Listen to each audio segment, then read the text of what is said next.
Welcome lovers, welcome to the physics lover Aman Kumar YouTube channel.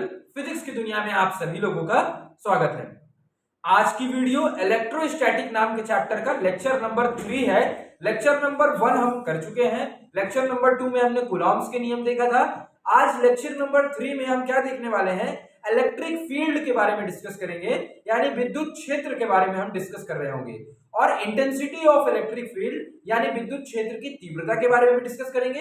और साथ साथ में ये भी डिस्कस करेंगे कि किसी भी चार्ज के द्वारा किसी पॉइंट पर क्या इलेक्ट्रिक फील्ड आती है वो डिस्कस करेंगे। और साथ ही साथ इस वीडियो में हम ये भी डिस्कस करेंगे कि जो इलेक्ट्रिक फील्ड होती है उसकी प्रॉपर्टीज क्या होती है, इलेक्ट्रिक फील्ड की जो लाइंस होती हैं उनकी प्रॉपर्टीज क्या क्या होती हैं। तो ये वाली वीडियो जो है आपके ऑब्जेक्टिव पॉइंट ऑफ व्यू से बहुत ज्यादा इंपॉर्टेंट है और जो 2 मार्क्स के क्वेश्चन आते हैं उनके लिए बहुत ज्यादा इंपॉर्टेंट है। और जो जेई और नीट वाले बच्चे हैं उनके लिए इसमें बहुत सारे कंसेप्ट सीखने को मिल रहे होंगे। तो चलिए स्टार्ट करते हैं। हमारा टॉपिक है इलेक्ट्रिक फील्ड। इलेक्ट्रिक फील्ड का मतलब होता है हिंदी से विद्युत क्षेत्र। मैं हिंदी से सारी चीजें बोलूंगा। इलेक्ट्रिक फील्ड का मतलब होता है विद्युत क्षेत्र, तो आप लिख सकते हैं इसे इलेक्ट्रिक फील्ड का मतलब होता है हमारे पास विद्युत क्षेत्र। तो इसकी परिभाषा को समझाने के लिए मैं आपको यह समझाना चाहूंगा कि फॉर एग्जांपल जैसे मान लीजिए एक आप क्रिकेट का ग्राउंड देखते होंगे तो एक खिलाड़ी होता है वहां। जब जो खिलाड़ी जैसे मान लीजिए एक बैट्समैन है हमारे पास, बैट्समैन के चारों तरफ ऐसे हमारा ग्राउंड बनता है, ठीक है ना, ऐसे हमारा ग्राउंड बनता है। तो क्या होता है जब दूसरा जैसे मान लीजिए दूसरा बंदा अगर ग्राउंड के अंदर आ रहा है, मैच चल रहा है, दूसरा आएगा यहाँ पास, तो मैच चलने की वजह से इट्स बैट्समैन की वजह से क्या होगा, ये भी इफेक्ट होगा। जैसे मान लीजिए कोई क्रिकेट खेल रहा है, अगर बैट्समैन बैटिंग कर रहा है तो अंदर जितने लोग रहते हैं उस ग्राउंड के अंदर वो सारे लोग क्या करते हैं, एक न मतलब हर एक व्यक्ति जितने भी ग्राउंड के अंदर रहते हैं सब क्या होते हैं, कनेक्टेड होते हैं बैट्समैन से, कि बैट्समैन किधर बॉल मारेगा, मतलब सब कुछ अफेक्टेड होता है ग्राउंड के अंदर। सिमिलरली क्या होता है बच्चों, जैसे फॉर एग्जांपल हमारे पास एक चार्ज रखा हुआ है, तो एक चार्ज क्या करता है, अपने चारों तरफ एक फील्ड जनरेट कर लेता है। क्या करता है, अपने चारों तरफ एक फील्ड जनरेट कर लेता है ना। ये देखो इलेक्ट्रिक लाइन ऑफ फोर्सेस की वजह से वह अपने चारों तरफ क्या करता है, एक फील्ड जनरेट कर लेता है। इलेक्ट्रिक लाइन ऑफ फोर्सेस हमेशा कैसी होती है, लाइन के फॉर्म में होती है ना।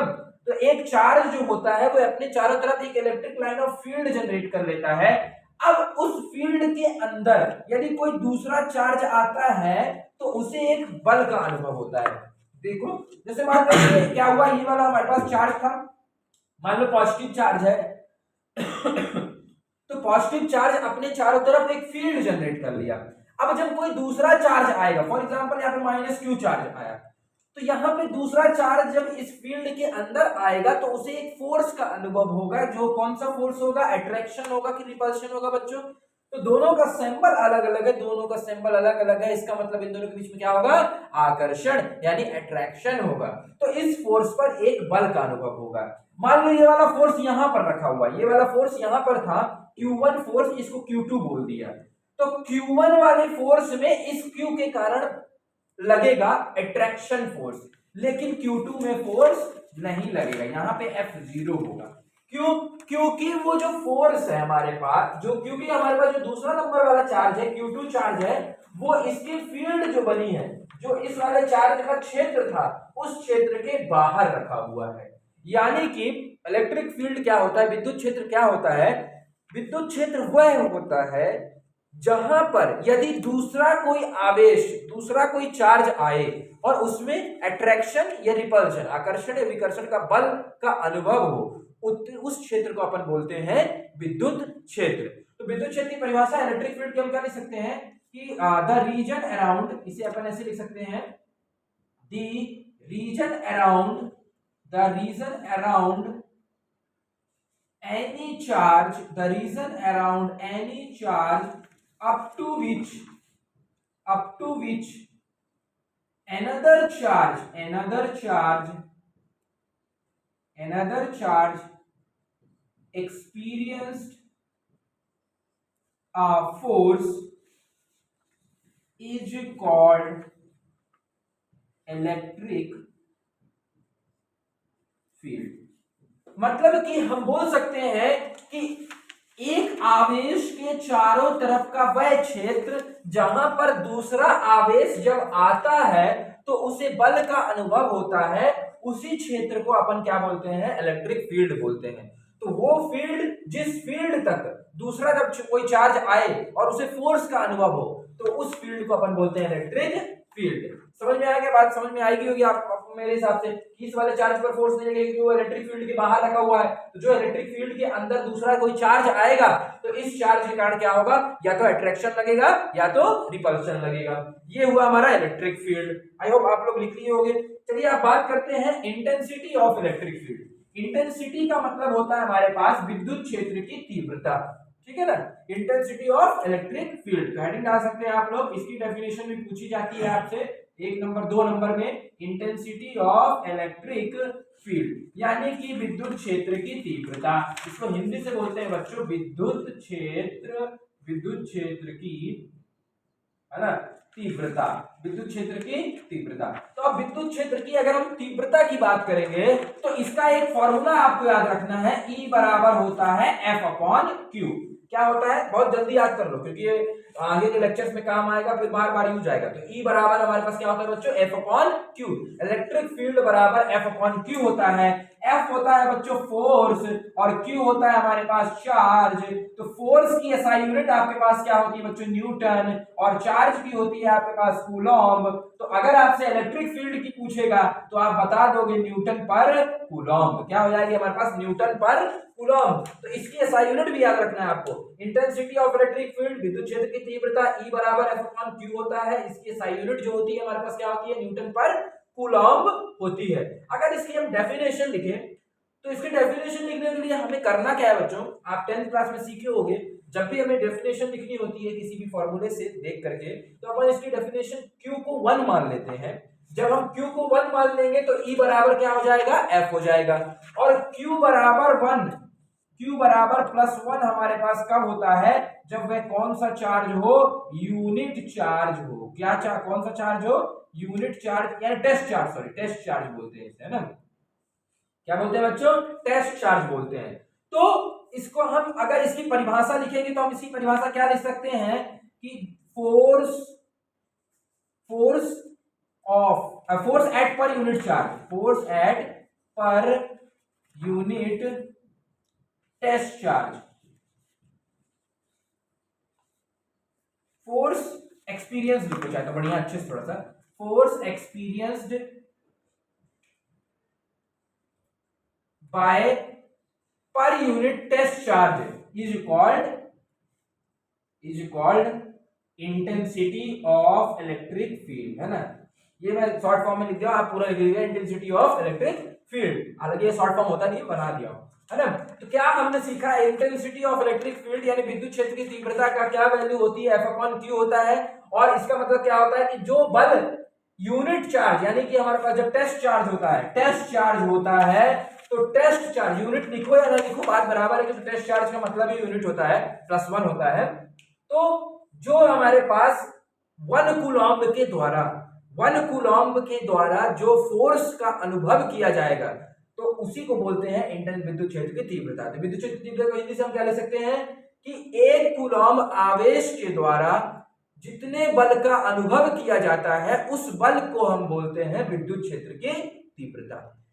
क्या बोला मैंने, 1 कूलॉम्ब, इसको 1 कर दोगे तो E बराबर F हो जाएगा। तो 1 कूलॉम्ब चार्ज के द्वारा जितना फोर्स का अनुभव किया जाता है उसी को बोलते हैं इलेक्ट्रिक फील्ड की इंटेंसिटी, विद्युत क्षेत्र की तीव्रता। तो आई थिंक आपको यहाँ तक समझ में आ गया होगा कि विद्युत क्षेत्र की तीव्रता का फॉर्मूला क्या होता है हमारे पास। चलिए आगे बढ़ते हैं अपन। ये तो हमने E बराबर F/Q देख लिया। अच्छा बच्चों, E बराबर F/Q आपने जब देखा तो इसको थोड़ा सा आपने ये भी बताया कि न्यूटन पर कूलॉम्ब होता है। तो अगर इसकी हम डायमेंशनल फॉर्मूला, है ना, डायमेंशनल फॉर्मूला अगर मैं आपसे पूछ लूं इसकी तो क्या बताओगे, डायमेंशनल फॉर्मूला बता पाओगे नहीं बता पाओगे। न्यूटन किसका होता है, फोर्स का। और F बराबर क्या होता है, मास इनटू एक्सेलरेशन। इसका होता है kg, एक्सेलरेशन का होता है मीटर पर सेकंड स्क्वायर। जब हम फोर्स का लिखते हैं तो m की पावर 1, l की पावर 1 और t की पावर -2। तो ऊपर साइड हमारे पास कितना आ जाएगा, न्यूटन यानी फोर्स, m की पावर 1, l की पावर 1, t की पावर -2 और नीचे कूलॉम्ब है। कूलॉम्ब का Q होता है और हमने पढ़ रखा है Q बराबर क्या होता है हमारे पास IT होता है, यानी एम्पियर का 1 और टाइम का 1। तो यहाँ हमारे पास हो जाएगा एम्पियर का 1 और टाइम का 1। तो जब हम इसको सॉल्व करेंगे तो यम हमारे पास 1 रहेगा, एल भी 1 रहेगा। टाइम का देखो यहाँ 1 है, ऊपर जाएगा तो -1 हो जाएगा, तो टी का हमारे पास -3 हो जाएगा, और ए 1 है तो ऊपर जाएगा तो ये -1 हो जाएगा। ये हमारे पास इसका डायमेंशनल फॉर्मूला आ गया इलेक्ट्रिक फील्ड का। तो इलेक्ट्रिक फील्ड का डायमेंशनल फॉर्मूला भी आप निकाल सकते हो F/Q के माध्यम से। हमने बहुत पहले ये जो हमारे पास विमेय सूत्र है, ये तो आप 11th में पढ़े हो, और अभी हमने जो पिछले लेक्चर थे उनमें भी हमने निकालना सीखा था। जिससे अभी नहीं बनता है विमेय सूत्र निकालते, तो पहले आप विमेय सूत्र निकालना सीख जाइए, डायमेंशनल फॉर्मूला। क्योंकि डायमेंशनल फॉर्मूले से ही चैप्टर मतलब हर क्वेश्चन के बाद, हर फॉर्मूले के बाद आपको एक बार डायमेंशनल फॉर्मूला निकालना पड़ेगा। जिससे नहीं बनता है आप मुझे मैसेज करिए, मैं आपको बताऊंगा कैसे करना है, ठीक है ना, लेकिन आप करिए जरूर इसको। तो ये हमारे पास इंटेंसिटी ऑफ इलेक्ट्रिक फील्ड भी हो गया। अब हम बात करने वाले हैं बच्चों कि इलेक्ट्रिक फील्ड के द्वारा, यानी कि हम क्या बात करेंगे, हम बात करेंगे कि इलेक्ट्रिक फील्ड के द्वारा किसी भी मतलब हम इलेक्ट्रिक फील्ड निकालना चाहते हैं किसी पॉइंट चार्ज के द्वारा। तो एक चार्ज मान लो यहाँ पे Q है, अब यहाँ पे मुझे दूसरा, यहाँ पे मुझे इलेक्ट्रिक फील्ड निकालना है, ठीक है ना। ये एक्सिस बनी हुई है, इस एक्सिस में मुझे यहाँ पास इलेक्ट्रिक फील्ड निकालना है। क्या निकालना है यहाँ पास मुझे इलेक्ट्रिक फील्ड निकालना है। तो जब मुझे किसी चार्ज के द्वारा किसी पॉइंट पर निकालना होगा तो मैं क्या करूंगा, फिजिक्स में ये माना जाता है कि आपको यहाँ पास क्या मान लीजिए, कुछ नहीं रखा हुआ है, कोई चार्ज नहीं रखा हुआ, तो आप यहाँ पे टेस्ट चार्ज रख दीजिए। कौन सा चार्ज रख दीजिए बच्चों, टेस्ट चार्ज। और टेस्ट चार्ज की वैल्यू होती है +Q। तो अगर ये प्लस था और ये भी +Q माना जाता है, एज्यूम करते हैं इसे, है ना, एज्यूम करते हैं ना, assume test charge is placed at distance r दूरी पर। मान लीजिए कि एक टेस्ट चार्ज रखा हुआ है। तो जब बच्चों माना कि टेस्ट चार्ज रखा हुआ है r दूरी पर, तो जब ये टेस्ट चार्ज रखा हुआ है हमारे पास, तो अगर मुझे इस पर इलेक्ट्रिक फील्ड निकालना होगा तो निकालने के दो तरीके हैं, दो फॉर्मूले हमने अभी तक सीखा है। एक इलेक्ट्रिक फील्ड बराबर क्या होता है हमारे पास, F/Q होता है। तो जिस ये F/Q ये फोर्स हो गया, इनके बीच में लगने वाला फोर्स, मान लीजिए F फोर्स लग रहा है, तो जो फोर्स लग रहा होता है वो, और नीचे साइड हमारे पास क्या आता है, Q0 आता है यहाँ पे, है ना, टेस्ट चार्ज वाला आता है। आपने भी पीछे फॉर्मूला भी देखा था, E बराबर F/Q0 हमने देखा था। तो हम यहाँ पे टेस्ट चार्ज मान रहे हैं, तो E बराबर क्या आ गया हमारे पास, F/Q0। अब ये पहली इक्वेशन हो गई। और F बराबर आप जानते हो बच्चों कूलॉम के नियम से कि Q दिया हुआ है यहाँ पास और यहाँ पे Q0 है हमारे पास, तो KQ0 अपॉन इन दोनों के बीच में डिस्टेंस r²। तो KQ1 Q2 अपॉन r²। याद करो कूलॉम के नियम में यदि दो चार्ज होते थे तो उनके बीच में क्या फोर्स लग रहा होता था हमारे पास, KQ1 Q2 अपॉन r²। तो KQ0 अपॉन r²। ये सेकेंड इक्वेशन हो गई। जब हम फोर्स की वैल्यू यहाँ पुट करेंगे तो हमारे पास E बराबर कितना जाएगा बच्चों, KQ0 अपॉन r² और Q0। तो Q0 से Q0 समाप्त हो जाएगा, तो इलेक्ट्रिक फील्ड का फॉर्मूला आ गया हमारे पास KQ अपॉन r²। ये होता है फॉर्मूला। इस फॉर्मूले को आप याद कर लीजिए कि इस फॉर्मूले का उपयोग हम करेंगे जब हम आगे के लेक्चर्स में डेरिवेशन कर रहे होंगे। तो इसलिए आप इसको याद कर लीजिए कि इलेक्ट्रिक फील्ड जो होती है उसका फॉर्मूला होता है हमारे पास KQ अपॉन r² किसी भी पॉइंट पर। ये Q क्या है, इसका चार्ज है, जिस चार्ज के द्वारा निकालना था। जैसे मान लीजिए बोला गया 5 कूलॉम में एक चार्ज है और उससे r दूरी यानी 5 मीटर दूर कोई चार्ज रखा हुआ है, तो उस पर कितना इलेक्ट्रिक फील्ड आ रहा होगा, तो आप क्या करोगे, KQ की जगह क्या लिखोगे, 5 लिखोगे और अपॉन r² यानी 5 का स्क्वायर, क्योंकि 5 डिस्टेंस दूर रखा हुआ था। तो जिस चार्ज से पूछा जाता है वो वाला चार्ज यहाँ पर आ जाता है। तो आप याद रख लीजिए इलेक्ट्रिक फील्ड इक्वल टू क्या होता है बच्चों, एक तो F/Q0 हो गया और एक फॉर्मूला हमने याद कर लिया KQ अपॉन r²। ये दोनों फॉर्मूले आप याद रखेंगे, F/Q0 और KQ अपॉन r²। ये हमारा हो गया इलेक्ट्रिक फील्ड। इसको अगर आपको हेडिंग डालना तो क्या लिखोगे, electric field at any point due to charge Q। क्या लिखोगे, electric field at any point, किसी भी पॉइंट पर, electric field at any point due to charge Q। अब बच्चों हम बात करने वाले हैं प्रॉपर्टीज की, इसको बहुत ध्यान से सुनिएगा, है ना। कोई भी डिस्टरबेंस नहीं, बिल्कुल ध्यान सुनिएगा, समझने की कोशिश कीजिएगा। तो पहली प्रॉपर्टी ये होती है, बुक में बहुत सारा डिटेल लिखा होगा, आप बुक वगैरह से रिफर कर, आप अच्छी बात है बुक रिफर करते हैं तो, लेकिन बुक जितना मैं लिखा रहा हूं यदि आपसे उतना बनता है तो आपका बोर्ड का पेपर कहीं का भी कुछ भी हो आपसे बन जाएगा। तो आपको टेंशन लेने की बिल्कुल जरूरत नहीं है, मैं एकदम बहुत ही प्रिसाइज फॉर्म में लिखाता हूं, जितना लिखाता हूं उतना जरूर आपको याद रखना है, और उतना अगर आप बोर्ड में लिखते हैं तो आपको फुल टू फुल मार्क्स मिल रहे होंगे। तो प्रॉपर्टीज में हमारे पास पहली प्रॉपर्टीज आती है कि पॉजिटिव चार्ज के द्वारा कैसा आता है। अगर हमारे पास कोई पॉजिटिव चार्ज है तो उसके द्वारा जो इलेक्ट्रिक सिंगल चार्ज के बारे में बात कर रहे हैं ना, तो सिंगल चार्ज का यहां लिख लीजिए, सिंगल चार्ज होता है तो उसके द्वारा जो इलेक्ट्रिक लाइन ऑफ फोर्सेस होती हैं वो कैसी बनती है। तो अगर वो पॉजिटिव चार्ज है तो उससे जो इलेक्ट्रिक लाइन ऑफ फोर्सेस होती हैं वो क्या होती हैं, आउटवर्ड डायरेक्शन में निकल रही होती है। इलेक्ट्रिक लाइन ऑफ फोर्सेस कैसे निकल रही होती है बच्चों, आउटवर्ड डायरेक्शन में निकल रही होती है। तुम लोगों ने यहाँ पे नोटिस किया होगा, मैंने इसको प्लस क्यू बोला था तब इसको बाहर साइड निकाल रहा था। तो सिंगल चार्ज यदि हमारा अगर स्पेस में सिंगल चार्ज है और वो पॉजिटिव है तो उससे जो इलेक्ट्रिक लाइन ऑफ फोर्सेस होती हैं, विद्युत क्षेत्र की जो रेखाएं होती हैं वो हमेशा क्या होती है, हमारे पास बाहर की ओर निकल रही होती है। तो ऑब्जेक्टिव में पूछा जा सकता है तो पॉजिटिव से कैसी होती है, बाहर की ओर निकल रही होती है।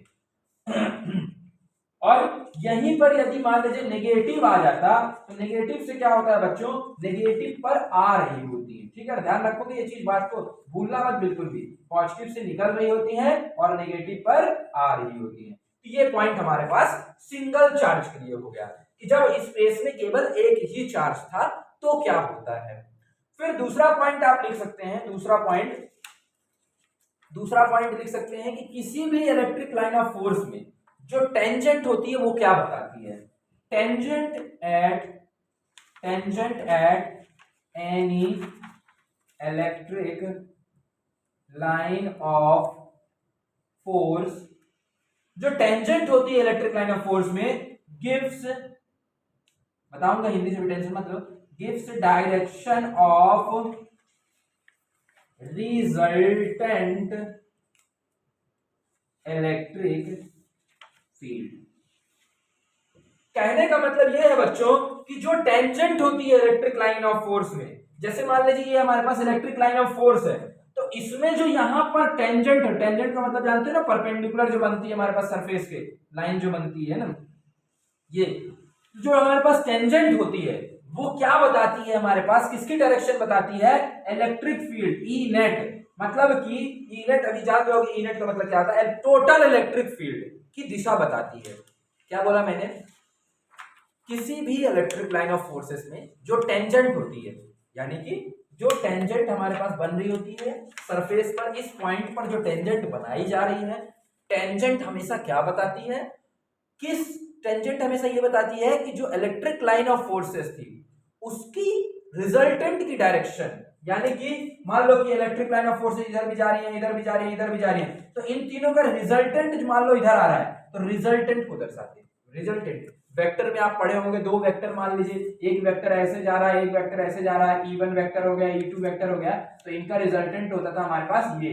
तो टेंजेंट रिजल्टेंट वेक्टर को बताता है, किसको बताता है, रिजल्टेंट वेक्टर को। तो आपको याद रखना है, ऑब्जेक्टिव में पूछा जा सकता है, तो टेंजेंट क्या बताता है हमारे पास, रिजल्टेंट इलेक्ट्रिक फील्ड की दिशा को बता रहा होता है। रिजल्टेंट इलेक्ट्रिक फील्ड की दिशा यानी विद्युत क्षेत्र की, जो हमारे पास कुल विद्युत क्षेत्र होता है, टोटल विद्युत क्षेत्र जो होता है, यानी कुल विद्युत क्षेत्र जो होता है उसकी दिशा को कौन बता रहा होता है, हमारे पास टेंजेंट बता रही होती है। अब इसमें तीसरा पॉइंट देखते हैं कि भैया आपके मन में एक सवाल आ रहा होगा, क्या कभी ऐसा पॉसिबल है कि दो ठो इलेक्ट्रिक लाइन ऑफ फील्ड, दो जने, यानी कि दो जने आपस में इंटरसेक्ट कर जाएं, दो इलेक्ट्रिक लाइन ऑफ फोर्सेस आपस में इंटरसेक्ट कर जाएं। एक इलेक्ट्रिक लाइन ऑफ फोर्सेस मान लो ऐसे आ रही थी हमारे पास, सॉरी है ना, एक इलेक्ट्रिक लाइन ऑफ फोर्सेस ऐसे आ रही थी, फिर दूसरी इलेक्ट्रिक लाइन ऑफ फोर्सेस आ करके ऐसे इंटरसेक्ट कर जाए। एक इलेक्ट्रिक लाइन ऑफ फोर्सेस, ये हमारे पास लाइन ऑफ फोर्सेस मान लो L1 लाइन हो गई और ये L2 लाइन हो गई। तो क्या कभी ऐसा संभव है कि दो इलेक्ट्रिक लाइन ऑफ फोर्सेस आपस में इंटरसेक्ट कर जाएं? तो इसका आंसर है नो। तो इसको लिख लीजिए, electric line of forces never intersect each other. देखिए इलेक्ट्रिक लाइन ऑफ फोर्सेस, इसको बहुत स्टार लगा लीजिए, ये पेपर में कई बार पूछा चुका है। तो electric line of forces never intersect each other.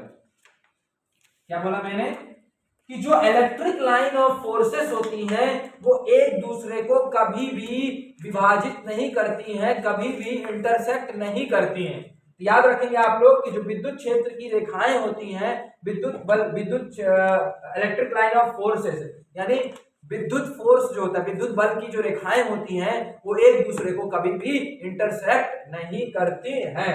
उसका रीजन लिखते हैं, चलिए, है ना। उसका रीजन बहुत ज्यादा इंपॉर्टेंट है। रीजन पेपर में पूछा जाता है कि जो इलेक्ट्रिक लाइन ऑफ फोर्सेस, दो इलेक्ट्रिक लाइन ऑफ फोर्सेस होती हैं वो एक दूसरे को इंटरसेक्ट नहीं करती हैं, तो क्यों नहीं करती हैं?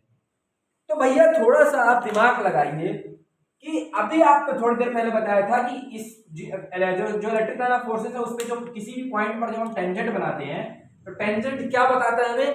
कुल इलेक्ट्रिक फील्ड की दिशा बताता है, यानी टोटल इलेक्ट्रिक फील्ड की दिशा क्या है वो हमारे पास टेंजेंट बता रहा होता है।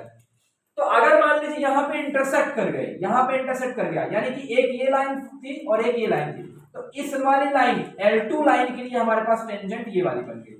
ध्यान दीजिएगा, L2 लाइन के लिए हमारे पास टेंजेंट ये वाली बन गई, L2 लाइन के लिए tangent, T1 tangent, T2 tangent बोल दो, और L1 लाइन के लिए हमारे पास टेंजेंट इसी पॉइंट पर क्या बन जाएगी, ऐसे L1 लाइन के लिए हमारे पास T1 टेंजेंट बन गई।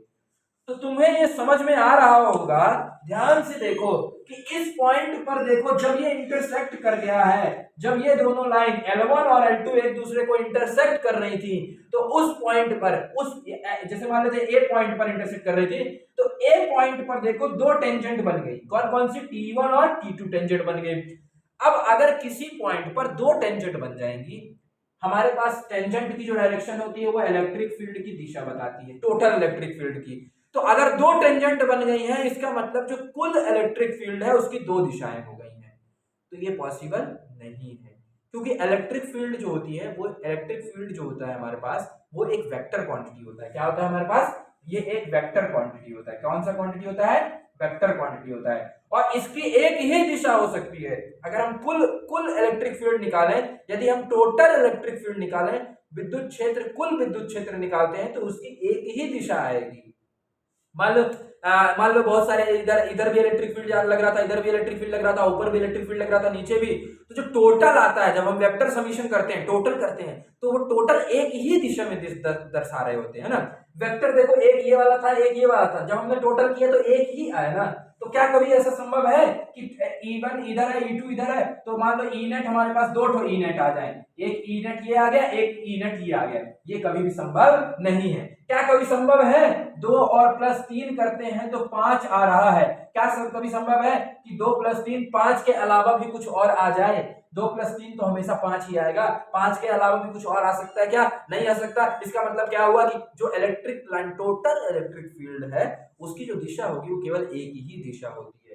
लेकिन इस यहाँ पर इंटरसेक्ट करने का मतलब ये हो गया, जब दो लाइन आपस में इंटरसेक्ट कर गई, इसका मतलब ये हुआ कि एक पॉइंट पर दो टेंजेंट बन रही हैं, और दो टेंजेंट बनने का मतलब हुआ कि दो दिशाएं पॉसिबल हैं ई नेट की, और ऐसा कभी होता नहीं है, इसलिए हमारे पास कभी वो इंटरसेक्ट नहीं करती है। आई थिंक आपको समझ में आया होगा थोड़ा बहुत। मैं इसको मैथमेटिक्स अगर लिखना चाहें तो इसको लिख सकते हैं कि इफ, मैं इसको लिख भी देता हूं, if two line of, if समझने की कोशिश करेगा, if two electric line of forces, if two electric, यहाँ पे इलेक्ट्रिक होगा, electric line of forces will intersect each other,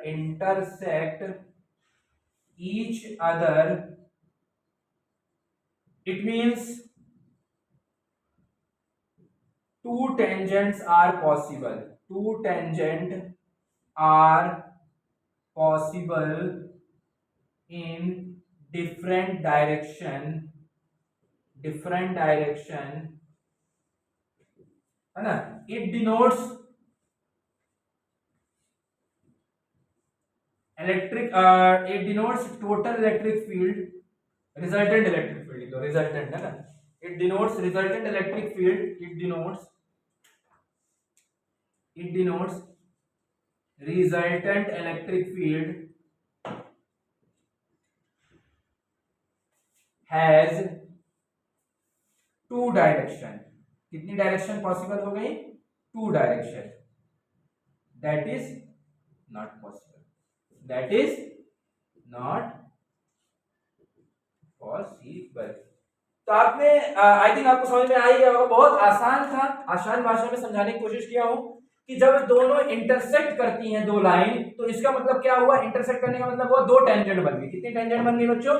to tangents हमारे पास बन गई, एक T1 टेंजेंट, एक T2 टेंजेंट। अब दो टेंजेंट बन गई है, इसका मतलब क्या हो गया? हमारे पास टू डायरेक्शन हो गई है ना।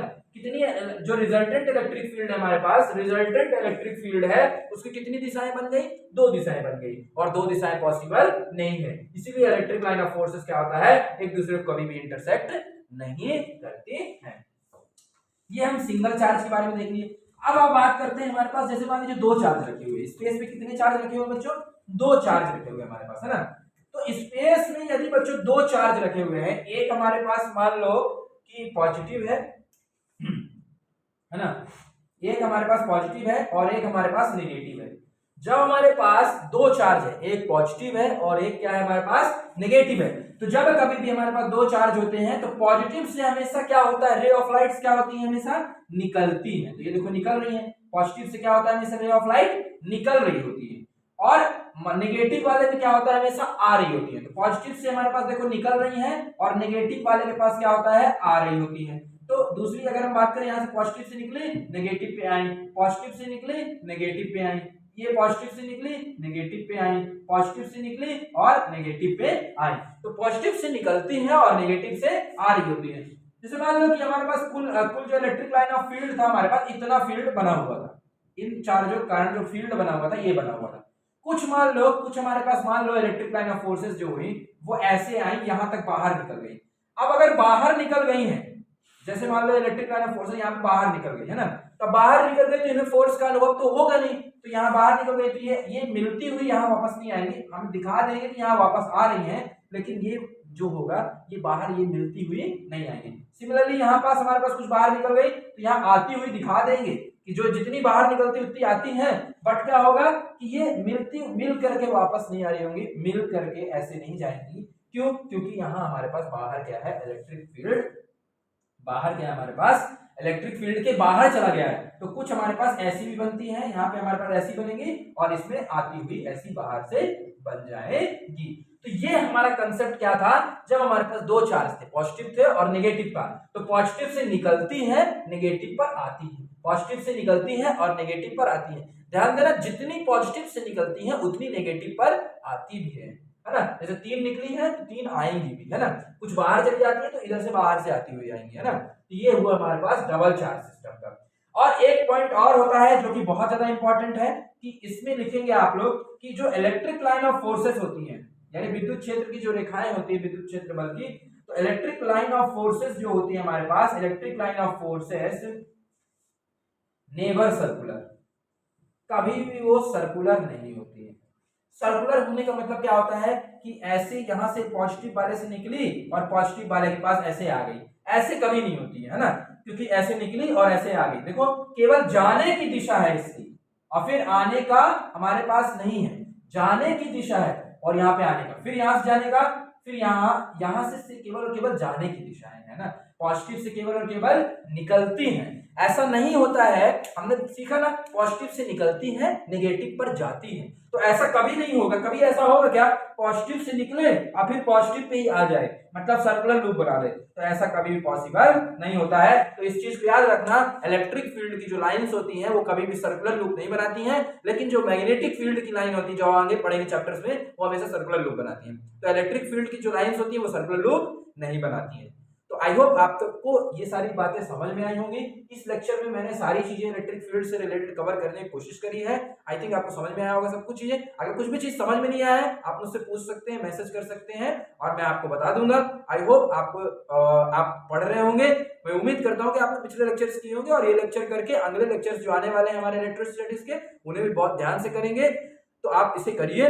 बेस्ट ऑफ लक, मिलते हैं नेक्स्ट वीडियो में। तब तक के लिए आगे बढ़ते रहें और पढ़ते रहें। Best of luck. Thank you lovers.